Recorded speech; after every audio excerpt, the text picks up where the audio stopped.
we'll still have some people trickling in, but I do want to begin. We have a packed full agenda this morning. My name is Kim Smith. I'm the superintendent of the Wakefield Public Schools, and I'd like to welcome everyone to our third annual Parent University. We had over 180 pre-registrations as of earlier this week, and we saw that there were many more walk-ins this morning, so we're thrilled to have the level of participation today. But I do have a number of thank yous that I would like to, and acknowledgements this morning. First, I do want to acknowledge that we have a couple of school committee members here with us today. Mr. Rob Tiro is right here, and I saw Mr. Greg Liegos. He might still be socializing in the hallway, but I know he's here this morning as well. I would like to thank our lead sponsors this morning, the Rotary Club of Wakefield and our Wakefield Cooperative Bank. Very pleased and thankful to have their support for our program.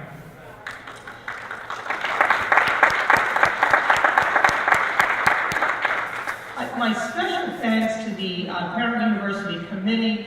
The following people have done an extraordinary amount of work to put this together for you today. Catherine Dingra, Sarah Rorick, Karen Fitzpatrick, my amazing administrative assistant, Ann Miller, Stephanie Alpert, Jen McDonald, Chris Martone-Levine, Peggy Magaluso, Liz Doucette, and Ariane Kidder. They did an incredible amount of work. Thank you so much to the Parent University Committee.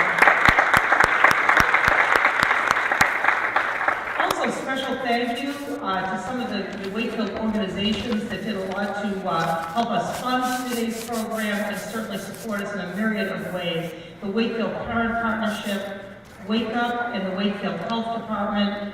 They came forward with our drug-free communities grant. CPAC, which is our Special Education Parent Advisory Council, they also helped fund workshops today. And I want to give a special thank you and shout out to the Wakefield Academy. Jeff Boyd and his staff have set up an incredible program this morning to not only help with childcare, but also to just provide some great activities for our kids in partnership with the Town Recreation Department.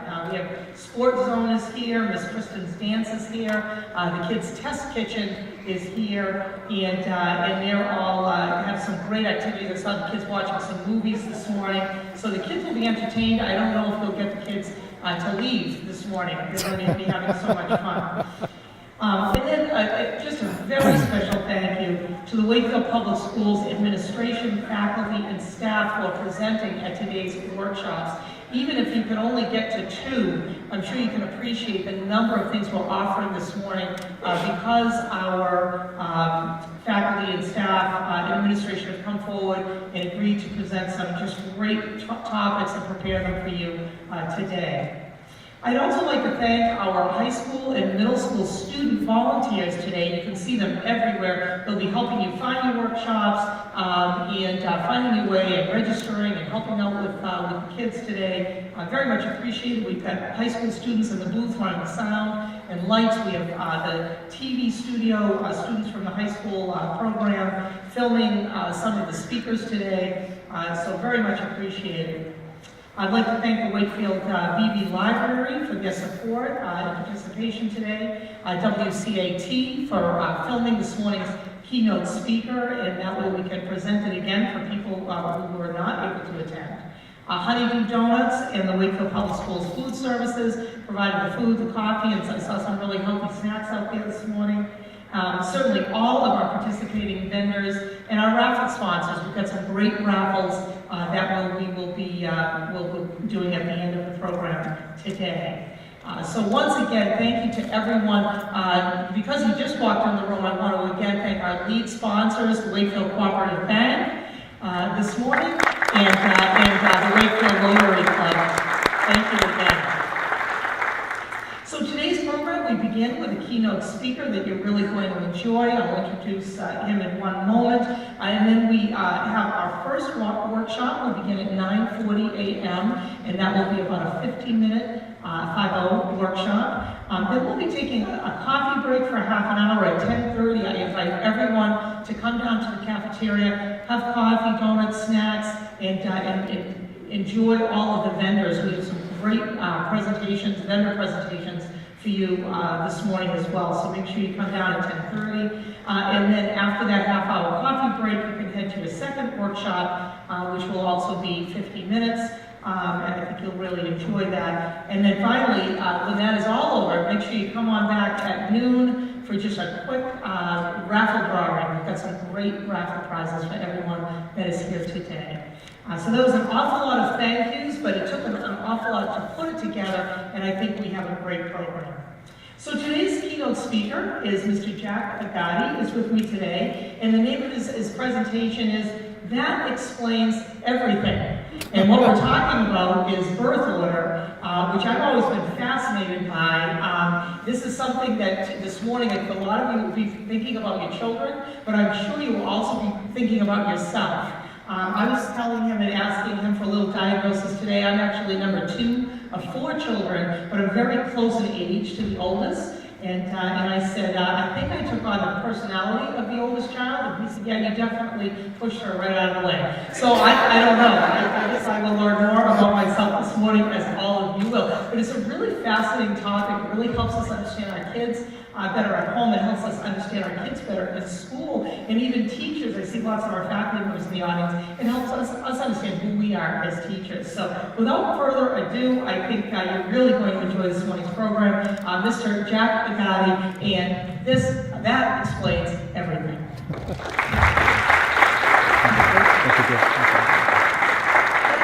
Thank you very much. Thank you very much, Dr. Smith. And I'd like to also thank Sarah and the members of the organization for inviting me to be here this morning. And I do hope that you find the presentation, not only mine, but also my fellow presenters today, useful and helpful.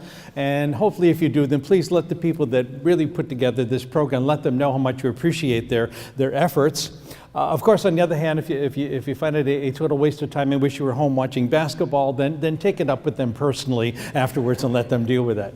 But I do thank you very much for allowing me to be here this morning. As Dr. Smith has said, she said everything that you want to know. Well, I'm not too sure I can quite do that. It's kind of interesting as I was outside mingling a little bit there for a few months before we started. I heard one person was going over for coffee towards the other person. She said, well, this ought to be an interesting presentation this morning. She said, he's going to talk about birth order. And the other one said, well, I thought he was going to talk about birth control. I'm sorry, I can't help you on that. You're on your own on that one. But have you ever sat back and wondered, and you look back at your kids and you say, I just don't understand this. I mean, I've got one child here, just it seems to be really, really hard, very, very driven, a bit of a perfectionist, hates to fail. This one over here will charge into walls because it's there and it might be a fun challenge to do. This one over here seems to be a bit of a niche, kind of a little bit of an instigator when they want to be. And this one over here just goes through life like la la la la la la. And you say, I don't quite understand. Why are they so different? Does it have to be such a mystery? And no, it doesn't. As Dr. Smith had mentioned, there's a lot to be learned by understanding a person's birth order, their place in the family, and we're going to look at that this morning. But I need to kind of set the backdrop for this particular program and presentation. First of all, this is not the latest parlor game to come down the pike. This information about the birth order has been around for over 90 years.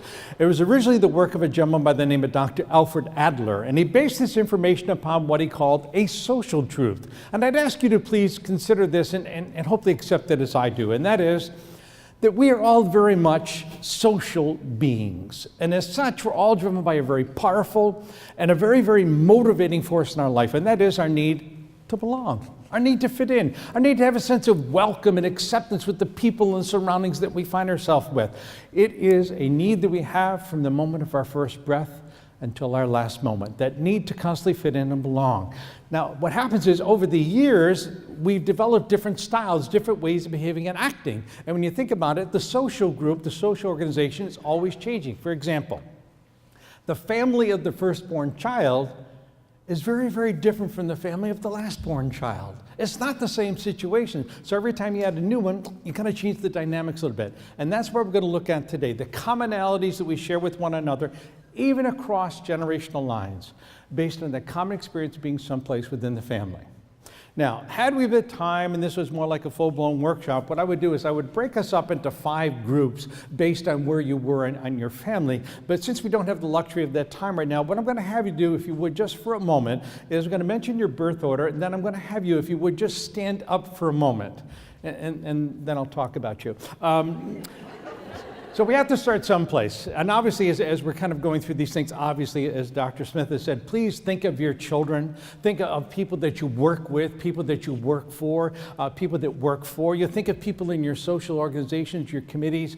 Think of your classrooms, teachers. Think of the kids in the schools. Just, if you want to, think of your brothers and sisters. You make them up with some really legitimate reasons why you really don't like them, and you'll have justification for that at the end of the session. So just kind of keep in mind people that are in your lives and how you interact with them. But we got to start someplace. So we have to start with the group, which is many times the group that the kids consider the awesome group, and that's the firstborns. So with those of you who are the firstborn children in your family, would you please stand up just so we can get an idea of who you are? Oh my gosh, look at them all. Okay, very good. Have a seat for a moment. Now let me tell you a little bit about these firstborn children. We're going to create an imaginary family this morning. Think back, if you would, to the birth of that first child. I mean, the joy, the excitement, the anticipation. It's such an exciting time. It is so emotional, so intense. Everything about this firstborn child is the most wonderful, exciting thing you've ever seen in your life. Look at what we do to a firstborn child just within the first 48 hours of their life. We have taken 3,000 videos and snapshots. We have emailed the information across the universe. Everything about this firstborn child is the most wonderful, exciting thing we've ever experienced. I mean, look at what we do. Do you remember the joy that we felt in our hearts the very first time that firstborn child looked up at us and gave us that smile of recognition? Oh, we felt like $1 million. Or the very first time that firstborn child turned over from their stomach to their back, we went, oh my God, the kid is a gymnast. I mean, we're so excited, right? What I'm saying is, look at all the little milestones along the way. What's going on? There's the adult world right there, and immediately going, yay, we're thrilled, we're pleased, we're excited. One of the first things we need to say about firstborn children is they're very much aware of the adult world which is around them. Very much aware of that approval, that assurance, that recognition, that acknowledgement that they're getting from that world. And so what happens is they gear their behavior, their energy, their attention towards this adult world. But now the problem, that need to fit in and belong, continue to get the applause, the recognition, the approval. How can I continue to do that? One of the ways in which they do this is firstborn children learn to become very organized kind of people. Now, I'm not necessarily saying that their room is neat, because that's another issue for another workshop. But what I'm saying is organized about firstborn children is their mind, their thought process. You give a firstborn child a task to do, and before they're sitting down, you can already see the wheels starting to turn, because they learn very quickly in life. You know, if you do step 1, and then you do step 2, and then you do step 3, things come out the way they're supposed to, the right way, the proper way. They like that order, they like that flow, they like that routine, they like things to go the way they're supposed to go. If any of you doubt this, tomorrow, you're out driving around town, don't go down Main Street here. Take one of the side roads and listen to the firstborn in the back seat of the car. Are you lost? Do you have any idea? Because this is not the way we're supposed to go. We like things to go the way we're supposed to go. Holiday times may have happened to you at the holidays, right? Family gets together, and it doesn't matter how old you are, the firstborn always tries to take over anyways and tell everybody where to sit, and you don't open up and do this until after you do the gifts, because that's the way we've always done. They like things to go the way they're supposed to go. Now, the reverse of this is also true, that there'll be a cautiousness about anything which is new. So we introduce a new concept, new procedure, new set of forms, new software package, new anything. Do not be surprised to have the firstborn child come up and say, excuse me, would you go over this one more time? Not to be a pest, no. But you see, I need to know exactly what it is that you expect of me, so that when I sit down and do it, I'm going to do it right. And doing things right for the firstborn child is very, very important. Firstborn children do not like to fail.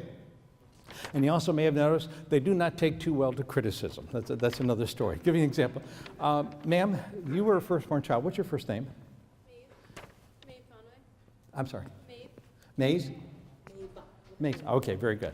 Let's see if I were to come over and say, no, Mesa, no, this is the way I want to have it done. Watch the way in which she responds. I knew that. You didn't have to tell me. They get so touchy whenever critique and criticize. They're very, very hard on themselves, very, very demanding on themselves. You introduce a new game in the playground, and you say, come on, let's go, everybody, let's go out and play. And the firstborn child says, no, you guys go ahead. And for 3 days, analyzes, figures out every aspect of that game, goes out the fourth day, beats them all. I need to know exactly what it is I'm doing. I need to know what's expected of me, so when I do it right. Another thing about firstborn children is they also work very, very hard at kind of keeping the number ones of the world number one. Now, implied by that is they also work very hard at keeping the number twos of the world number two. And one of the best ways to do this is bring about comparisons, competitions. And the sad part is we fell into the trap, didn't even know it. I'll give you an example. Okay, I'm horrible in the names, I'm sorry. One more time. May. M-A-Y? M-A-V-E. Macy. Oh, I got it now. Okay, very good. Okay. And sir, what's your first name? Sir, what's your first name? Okay. Well, I'm not going to get it. Okay. I'm sorry. All right, I'll tell you what. Sir, what's your first name? Rob. Rob, thank you, Rob. I appreciate that. Okay. Just to say how the comparison goes on, the competition, keeping number one, number two.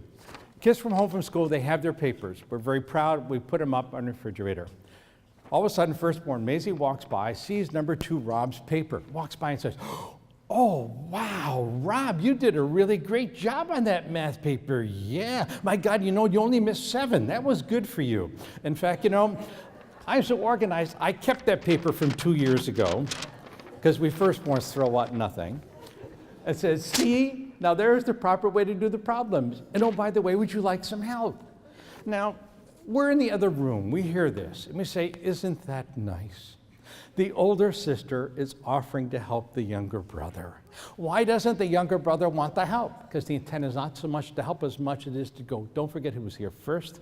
I was a little bit better than you do, kind of keeping number one, number two, because they know the right way to do things.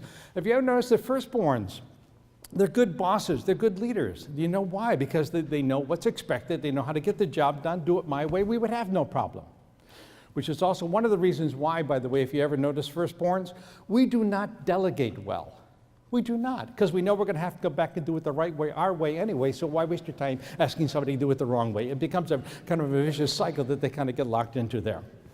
Another thing about firstborn children also that we got to worry about there too is, are they cautious about things that are new? Yeah, but also what they'll do is they will also make sure that other people may not in fact be doing it quite as good as. Sometimes you see that kind of competition taking place that's there. One other thing also about firstborn children, let's see how can I put this nicely. Firstborn children tend to be rather morally righteous about their righteousness. Folks, there are 2 ways of doing things in this world. The right way, which is theirs, and the wrong way, which is everybody else's. There's a right and a wrong way of doing it. How many times have you watched the kids be playing out there, and all of a sudden you hear the firstborn child say to the other kids, no, this is the right way to play the game. And you know what? They are absolutely right. This is the right way to play the game. We're going to do it the right way. We're going to do it the right way. We're going to be cautious about things that are new. In school, by the way, just to have a little bit of fun here. In school, what subject matter do you think that they would feel the more comfortable with? Yeah, I heard it, math.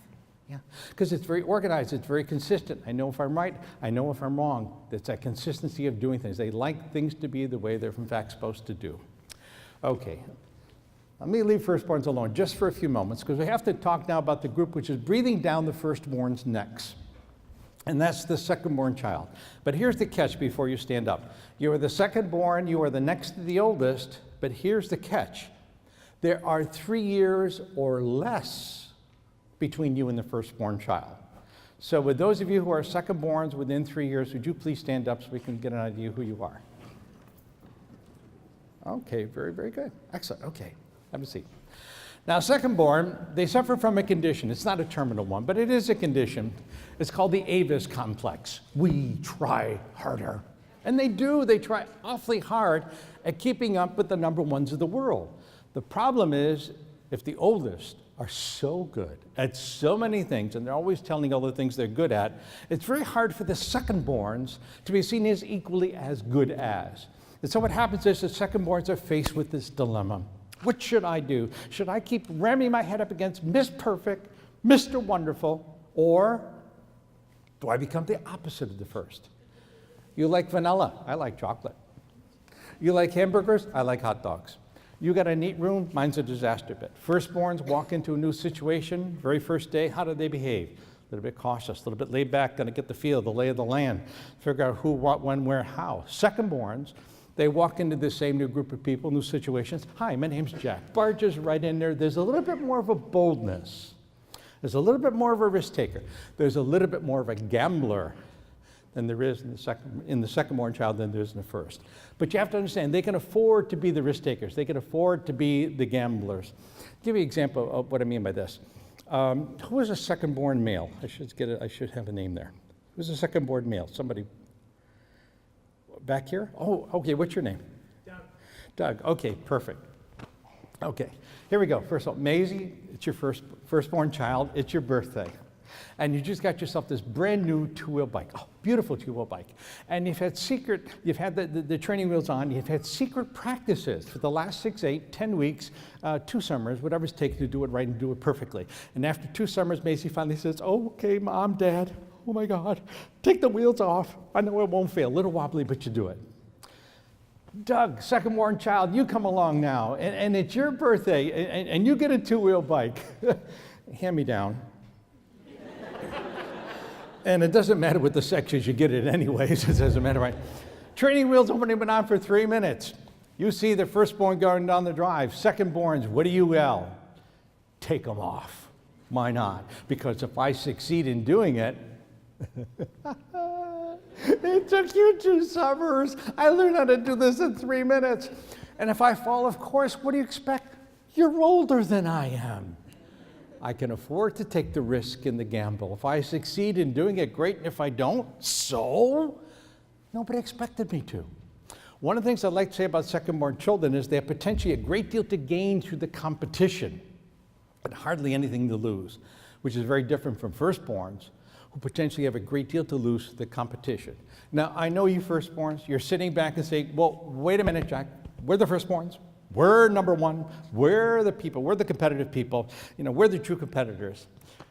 I'm sorry, Maisie. No, I hate to say that. And the reason is because the rest of you, have you ever noticed that firstborns will compete? In those areas, they already know that they're going to win. If it's something totally new, no. They're going to take time to have the secret practices. No, the true competitors are much more so the second-born child, because the battle cry of the second-born child is, I got everything to gain and nothing to lose.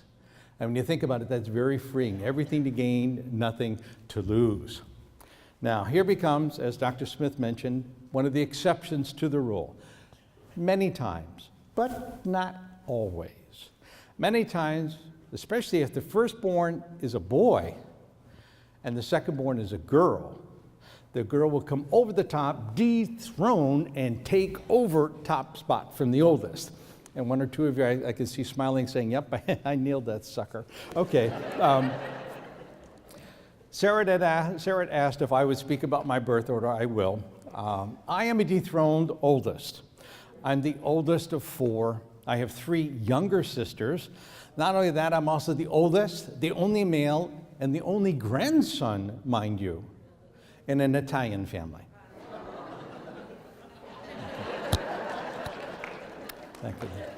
Thank you, Bene.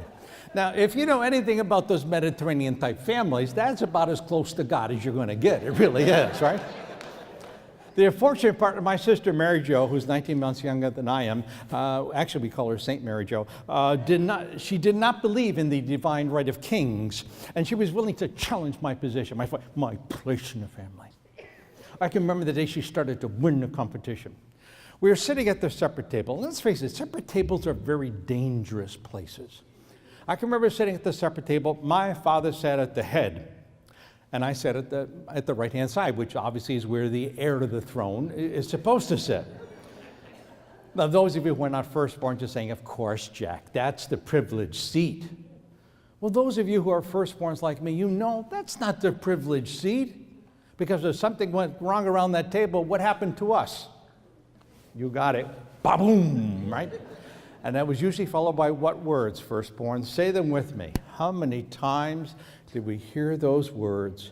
You're the oldest, you should know better. Think about those words. You're the oldest, you should know better. What does it say about the kids around the table? I mean, are they stupid? They have no idea what's going on here, you know. I tell you, firstborns, are we not some of the greatest worriers that God's ever created? We worry about things we've got no control over, assuming responsibilities for things. Where did that come from? That came from years and years of hearing, you're the oldest, you should know better, you got to set the example, you got to be the role model, you take a little sister here. All that, that's where all of that came from. Well, let me go back to my story, true story. I can remember the day that she started to win, sitting at the supper table. My sister Mary Jo asked a very innocent question. And please be very, very wary of these questions. These are not innocent questions that go back and forth between children. The question was, Jack, how did you do on your report card this semester? Now, she knew how I had done.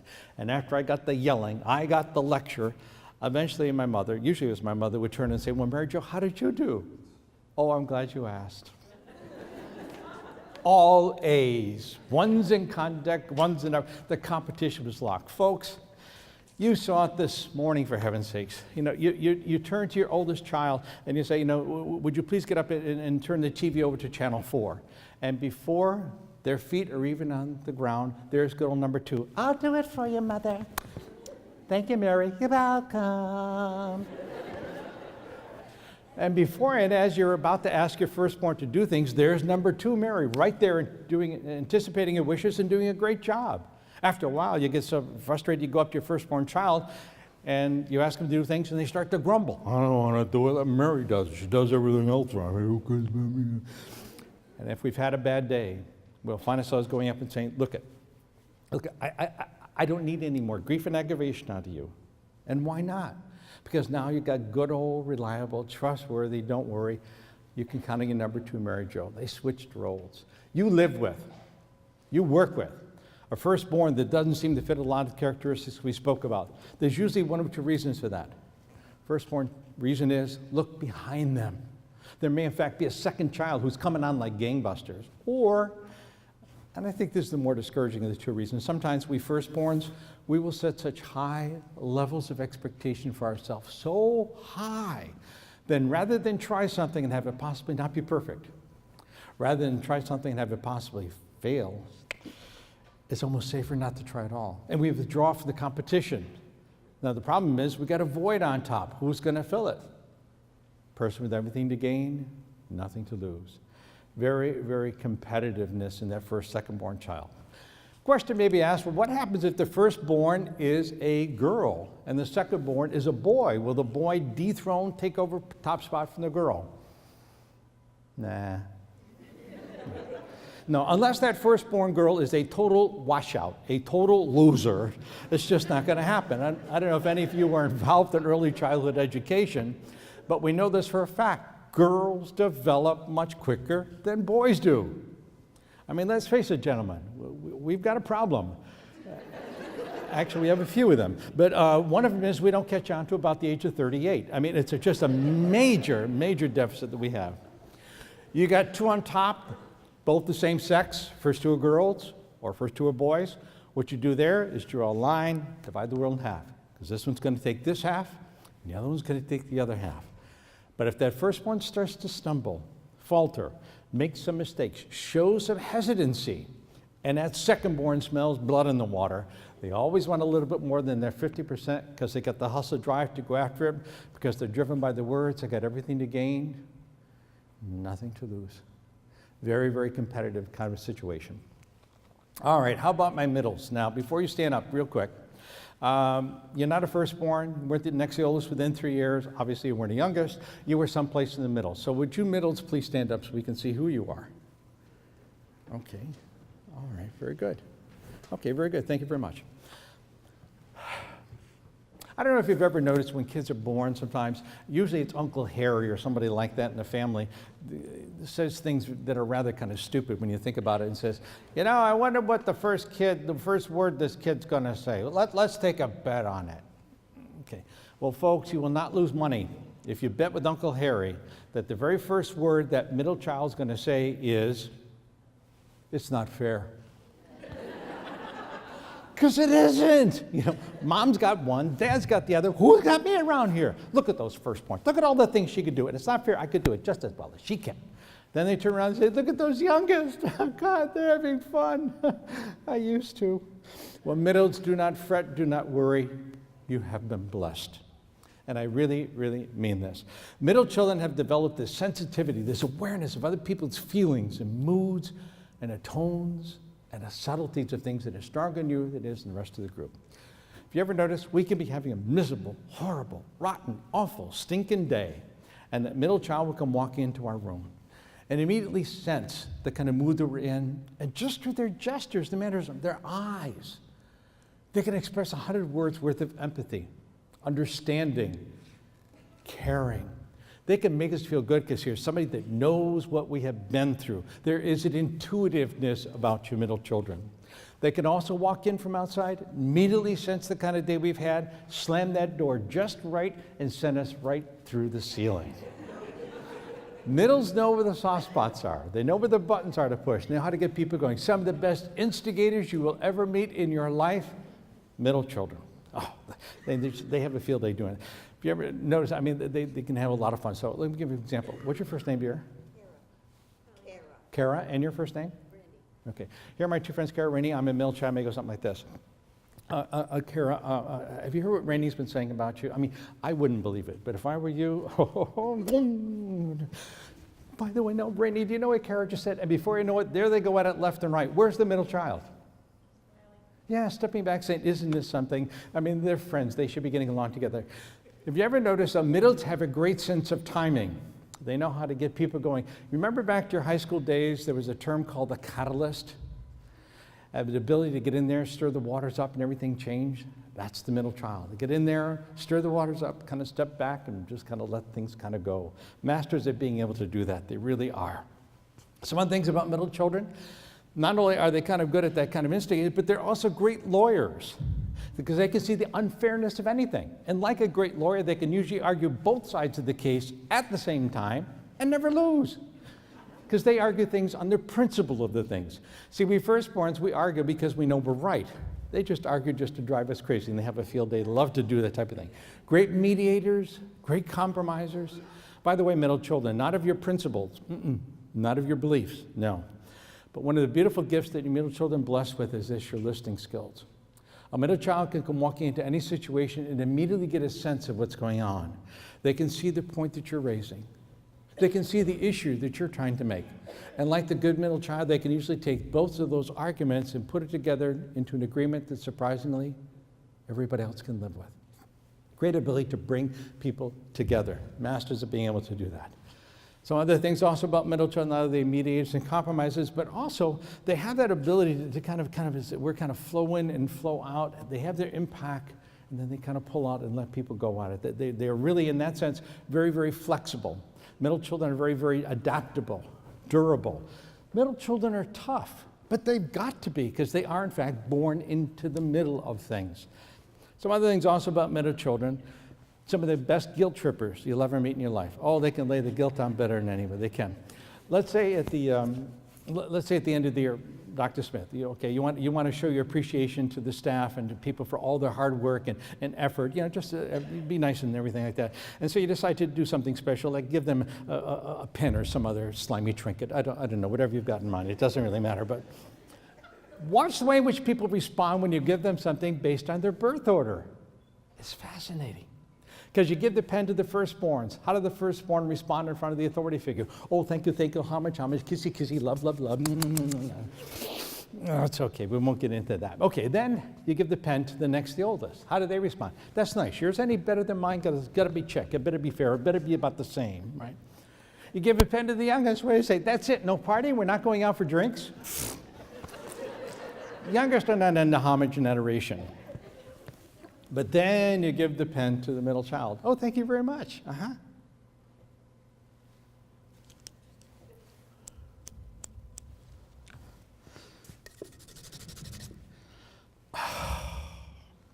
First word out of their mouth, it's not fair.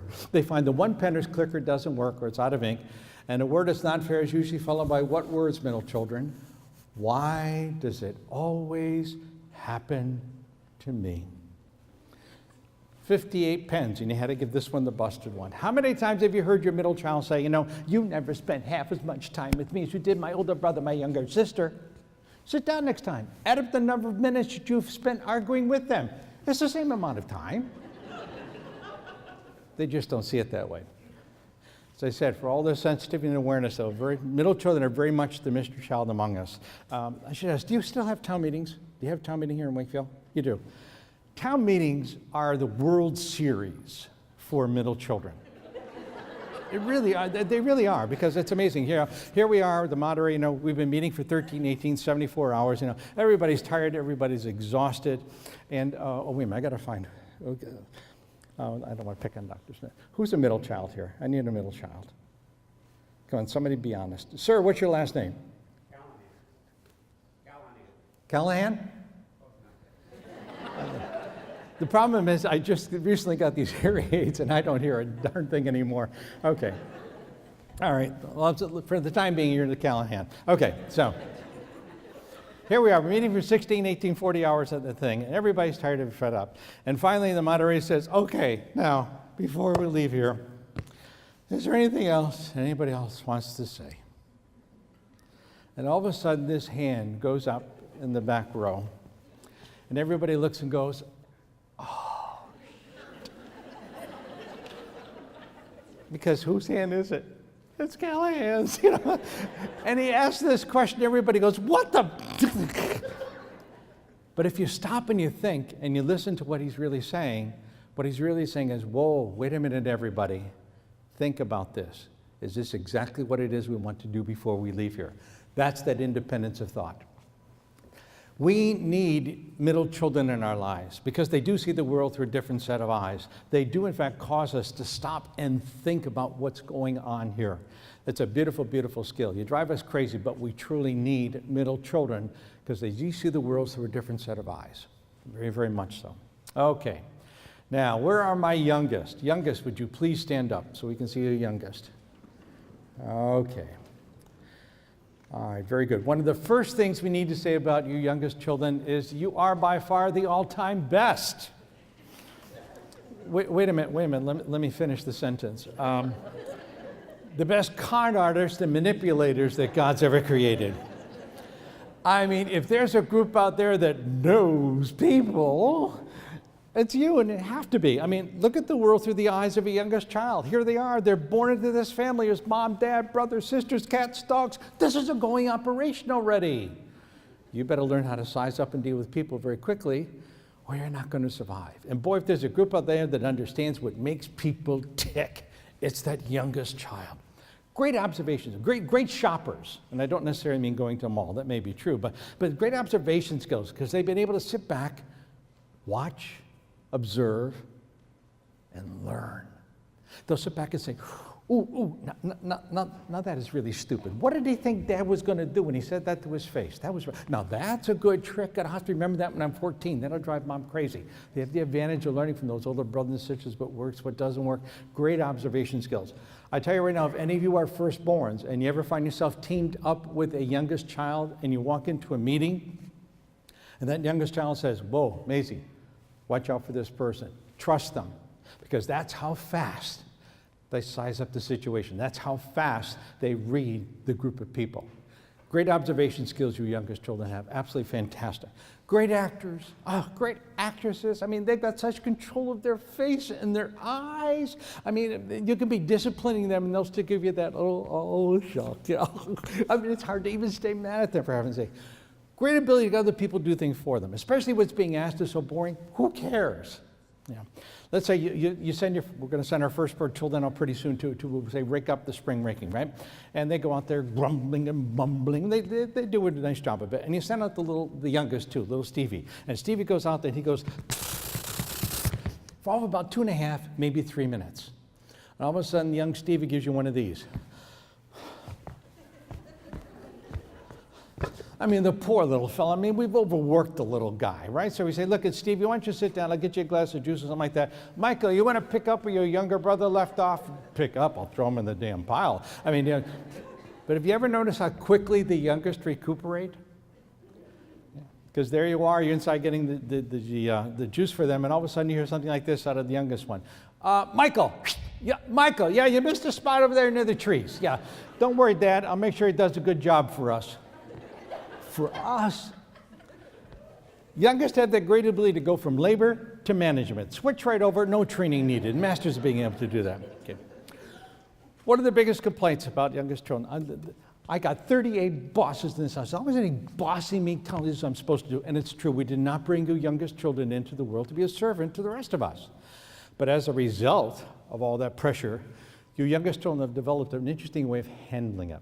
Give me an example. You go up to a firstborn child, and you say, okay, now don't forget, I want you to get this done, make this call, don't forget to do this, poor firstborn. Yes, try to remember everything that has to be done. You go up to your youngest, and you say, okay, now don't forget to do this, you got to get this done. Watch the way in which your youngest child responds. Yep, okay, yeah, sure, yeah, no problem at all. And as you leave, I'm not saying that they won't do what you ask them to do, because they will. But they'll do it in their good time, in the order in which they choose to do it, when and how they want to do it. Very, very kind of an independent type of thing. Great organizers, great orchestrators, great delegators of people, great movers of people. I'm telling you, Dr. Smith, you've got a crazy idea and you want to sell it, give it to a youngest, because they've got that ability to get in there and do that. Because what happens is the youngest child is many times the one who comes up with the crazy idea and say, look, we haven't had a party in what? 9 days. We got to have a party. Look, Macy, would you work on getting the word out to everybody? And you work on getting the food. You work on doing it. This is great. This is wonderful. Yeah. Well, what am I going to do? I'll come. And now they're kind of good organizers and great cheerleaders of other people, but they also got that great ability to make sure that people are feeling good about the work that they're doing. Because some moms say, Macy, how's that coming? Oh, that's a problem. If anybody could do it, you could. Who does the youngest child give the most difficult task to? Give it to the firstborn, because they're going to get it right and get it organized and great type of things. Great ability to kind of move and move people together type of thing. Life for the youngest child, let's face it, is a little bit easier going, because over the years, things have changed. This is not the same family it was when the first or even the second-born child came along. Look what has happened over the years to us as parents. First of all, we are older. Secondly, we are hopefully wiser. We're tired. We don't react the way we used to, right? Our firstborn had a sniffle. What do? Oh my God, quick, call the doctor, ear infection. We freaked right out. There are studies today telling us that we are running our firstborn children into doctor's offices and urgent care offices more times in the first year of their life than all the other kids in the family combined. Right? The youngest comes along, he's got sniffles, snot, everything all over the face like this. And what do we say to our youngest? Look, I haven't got time for this. It's all right. Look, you'll survive. It's no big. Your face is a mess. Yeah, use your sleeve. Who cares anymore? Use your sleeve. I got his firstborn, Macy. We couldn't even touch it. These youngest get to use the whole thing. But do not worry, firstborns, because we've got something these youngest children hardly, if ever, have. We've got baby books, right? And more baby pictures than they'll ever have in their lifetime. I'm thoroughly convinced the first solo picture taken of the youngest child in the family is taken at 3rd grade at the schools. Up to that point, it's a group shot. If you were there, fine. If you weren't, well, you looked a lot like your brother. It doesn't really matter. Life for the youngest child is a little bit easier going, because again, parents will go, this is my firstborn, she's going to be able to do all kinds of wonderful, well, maybe the next the oldest, maybe he'll be able to, the middle, and by the time you get down to the youngest, look at what you're saying to your youngest. Look, if you make it to 16, that's all I'm looking for in life. I'm not asking for much anymore, And it's not that we don't care, and it's not that we don't have expectations, we do, but we put things back in perspective. Youngest children, just show your hands one more time, really quick. Youngest. The blessing, the curse. If you were to go down the street of your hometown with your parents and meet some of their friends, how would they introduce you to their friends? Yeah, this is my baby. This is my young. When will that end? Never. No. I will tell you, youngest children, if we firstborns were honest with you, we would tell you that many times we are very, very jealous of you. Because you have a way of looking at life. You've got a way of just doing things in this world that we wish and dream that we could. Youngest children are the glue that hold groups of people together. They're the lubricant that allows us to rub elbows with each other.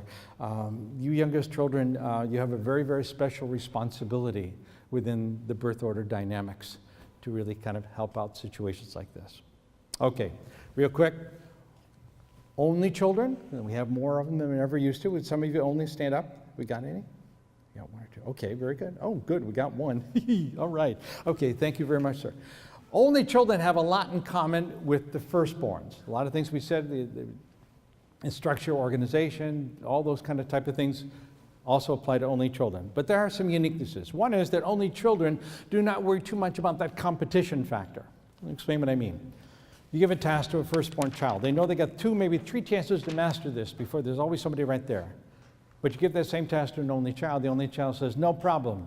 Given enough time, I'll do what I got to do. There's a confidence. There's a reassurance. There's a reliance upon your own ability to get things done. You do not worry about that competition factor. In fact, I'll go as far as to say this. If you try to use competition as a motivator with an only child, it probably won't work. Because they're not concerned about how they're doing in relationship to others as much as they're concerned about doing relationship to themselves. It's much more the self-competition type of thing. So one of the things also about only children, friendships. Please understand the friendships of only children are very, very special. And I think especially when you've got kids going through the schools that they're onlys and you're the parent of one, you've really got to understand this. The friendships of only children tend to be with a relatively small number of people. Those friendships tend to be very, very slow, very, very gradual in their development. But I'll tell you now, those friendships are long-lasting. Okay. I'll tell you right now, those of you here this morning that may have a friend who's an only child, if you have a friend who's an only child right now, you have got yourself a jewel. You have got yourself a treasure. I'll also tell you this, you violate that friendship, and you'll hardly ever get it back again. That's how important friendships are. They will have acquaintances. These are my acquaintances, these are my classmates, so forth and so on, but these are my 3 friends. Have been for 25 years, God willing, will be for another 25 years. There's a loyalty, there's a bond, there's a commitment to the friendship, which is really a beautiful thing to type of see. Some of the most creative, some of the most imaginative problem solvers we have in this world are our only children for 2 reasons. First reason, they use early on their creativity, imagination as a way of entertaining themselves. They're imaginary friends, they're usually wonderful readers, whole plays. I mean, they're used to kind of thinking outside the box, that creativity that they have. Also, the other reason that some of the most creative, imaginative problem solvers we have is because very early on, their creativity is hardly, if ever, stifled. You come from a family 2, 8, 10, 16. Walk in and go, Mom, what do you think of my picture? Oh, it's beautiful. Let's put it up here in the refrigerator. It's not up there 5 minutes before you get a brother or a sister walking by and saying, what's that? That's the dumbest, stupid, and they're tearing it to shreds. But the only child walks in and goes, Mom, what do you think of my picture? Oh, it's beautiful. Let's put her up in the refrigerator. Who's going to walk by and criticize it? Who's going to walk by and make comments? Who's going to take it down? Who's going to tear it down? Nobody. In fact, what will happen is the parents, after 6 months, will take it down, put it in a drawer, and when you get married, they frame it and give it to you as a wedding gift. Some other things also about only children. There are times that only children wish that they were not an only child, which is interesting because there are times, Maisie, we wish as firstborns that we were an only child. But let's face it, there's a question asked in every household in America, and you never hear that question asked in the house of an only child. And the question is, okay, who did it? The dog? I mean, you're stuck. Who's going to pin the blame? The responsibility all falls to you. Really is kind of interesting kind of a dynamic to see going on. By the way, I should ask if anybody here, I won't ask you to raise your hand, but if any of you here have an only child, there may be times, especially in the kids, that only child starts to reach about the age of 10, 11, 12 years old, you're going to start to question your sanity. And it's going to go something very simple like this. You're going to go up to, your daughter's going to go up, or son go up and say, Michael, Mom, Michael and I are going to get together this weekend and we're going to go do such and such. And as a parent, you're going to say, what do you mean you're going to do it? Mom, I told you last week. No, you didn't. Yes, I did. You know what? Those only children, they are not lying to you. No. You see, a week ago, they had the conversation in their head. You just weren't there for it. So you have to realize these one or two people here that are only children, they're hearing voices all the time. I mean, they're having debates and discussions about the pros and cons. The problem is that once the decision's made, it's old news. So do not worry, because you may end up finding yourself with that only child going, oh, maybe they did tell me. Maybe I'm dementia. Maybe I'm setting in. I mean, you're going to start to doubt yourself. Do not. That's not the way they do it, type of thing. Okay. Now, there are some, very quickly, if I can, there are exceptions to the rule. Anytime you have two or more of one sex and only one of the other, you have a prince or a princess. So by being the only boy or the only girl, you got a lot going for you. Let's say you get 2 or 3 boys, a girl, 2 more boys. That girl will have some middle characteristics, but she'll also have a lot of firstborn characteristics, because she is, in case, the one and the only girl. Anytime you have a large age gap, kind of draw a line, kind of start over again. 2 or 3 boys, 6-year gap, 2 more kids, kind of got like 2 families there, and you have to look at it that way. Those of you that are youngest, I should have asked, I apologize. Those of you who are youngest, how many of you got 6 or more years or 5 more years between you and the next one up? Yeah. If you do, then you've got the best of both worlds. You're a youngest only. Depending on what the skill is and the needs at the moment, you can do either one that you've got to do. In a family of only 2 children, who can't lose in a family of only 2 kids? The second one. Because if I come over the top and win, great, and if I don't, no problem. Still the baby. Yeah, you can't lose either way you look at that. Okay. Mix and match, special, and you put families, blended families together. I mean, that's going to have an impact on it. You have to look at those first 5 or 6 years, because that's kind of where they lay out the theme. A child that may be, in fact, special needs or something like that, they tend to draw a disproportionate amount of attention to themselves, usually of the next child down from some of their place within the family. How to use this information, folks? All kinds of ways. I mean, look at it not only in the sense of the dynamics of what's going on in the family like that, but also look at it things such as, okay, if you've got to sell a proposal, an idea to somebody, may I suggest that you ask 2 questions and get the answer to these 2 questions. Question number 1 is, do you have any brothers and sisters? You do? Yeah, me too. By the way, what place in the family were you? Because once they've answered those 2 questions, I know something about you. I know something about what's the best way to approach that person, for them to be the most open, the most receptive to what it is we need to do. You got to sell a proposal, an idea to your firstborn child. You got to sell a proposal, an idea to any firstborn. Firstborns, what do you need? Maisie, what would you need to have to be agreeing with whatever it is I was going to sell you? Yeah, it's got to be necessary. It's got to be the facts, the dates, the time, the cost, how it's going to be done, who's going. The more information you can give a firstborn child, the more comfortable that they feel that, first of all, they're not going to make a mistake. And don't forget, firstborns do not want to make a mistake. And secondly, I'm not saying their firstborns are control freaks, but they got to know what's going on. You can't surprise them. You got to sell a proposal, an idea to a next to the oldest. Now, they don't have to have things be 99.9% sure it's going to work. In fact, sometimes you can even go for the competitive edge and say, this isn't made for everybody. Much more willing for them to try and gamble. You got to sell a proposal, an idea to a middle. Oh, worst way to sell the middle. Here you go, got to do. Because the more you push the middle child, the more they'll sit back and go, no way, ain't going to happen. Just that bit, they're going to tear it to shreds because they can find the unfairness of anything. Best way to sell to a middle, say, well, we got option 1, option 2, option 3, any combination thereof. I'll tell you what, I'll be back next Saturday. You can tell me what you would like me to do. You got to sell a proposal, an idea to a youngest? That's easy. Yeah. Come on, let's do lunch. We'll go out and have a beer. Now, and I say that jokingly, but I mean it seriously, because many times you youngest children, you've already made up your minds about the proposal. You did a long time ago. Then the question is, am I going to buy it from you? Or am I going to buy it from you? And that's a people judgment call.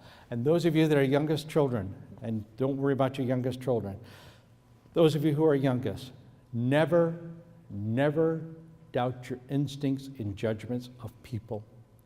You are almost always right. Trust your gut. It will very rarely, if ever, lead you astray. That's how good your skills are. You got to sell or propose an idea to an only child. Worst way to sell to an only child, here you go, got to do. Because the more you push an only child, those of you that have got only children, the more you push them, what happens? The wall goes up, and you might as well ram your head 10 ways to Sunday to get them to do what it is you want to do. Best way to sell an idea to an only child, picture yourself being a gardener.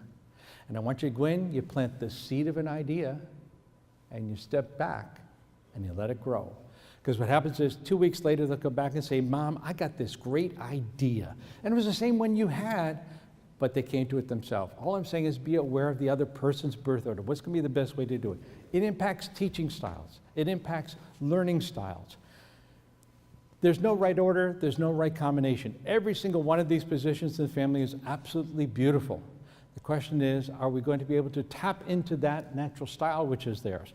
I mean, I had a parent who, she said she was a youngest, as a parent, she was the youngest, and she had this raging battle going on between her husband and her firstborn son. And she said, I don't know which one is the bigger kid here, because they're both firstborns, they both know they got to get their word. And by the way, have you ever noticed, those of you who are firstborns, have you ever noticed when you're in an argument how hard it is for you to back down? You've always got to get the last word in. Firstborns have got to get the last word in because they know they're right. Look at the fun you can have in a house. Mother and father are both firstborns. And I got a firstborn kid. And I got 3 people that know they're right. I mean, it can drive you absolutely kind of crazy. So be aware of those type of things when you're dealing with your sons, your daughters. Be aware when you're dealing with your spouses. Be aware of the other person's birth order and say, is there some way in which I can naturally tap into that to get the job done, to get the project done, whatever has to be done there. This information, yeah, is it valid? Yes, I believe it's there. And it's just as valid as any of the other theories. You got the left brain, right brain, no brain theory. You got all those kind of theories out there.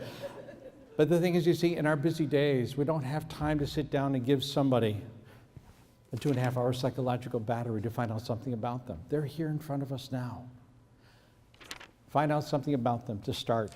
Find out something in such a way that's going to allow you to get the job done. You're going to be going through a variety of programs this morning. Look at the information that's being presented to you. Say, okay, now how can that information be useful to me dealing with the different children that I have within my family based on their birth orders? How can I start to make sure that they, because it's not all one cookie fitting one way. We may have, in fact, present it through different modalities.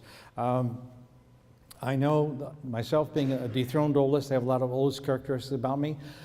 I cannot forget the raging battles I had with my firstborn son over the whole college preparation, that whole paperwork and everything else. I had raging battles, and it finally dawned on me. The reason is because I was organized, he was organized, but the way he was organized was not the way I was organized.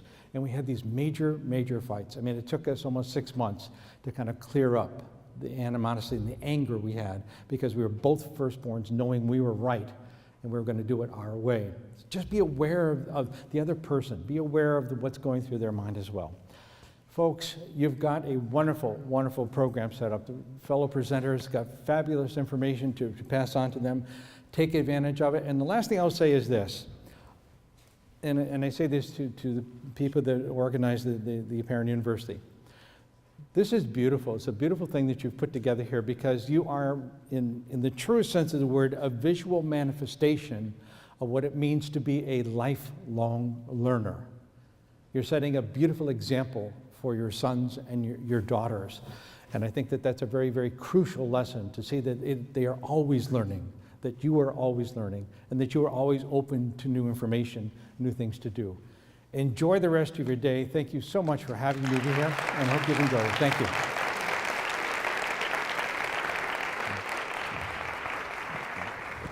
Thank you very much.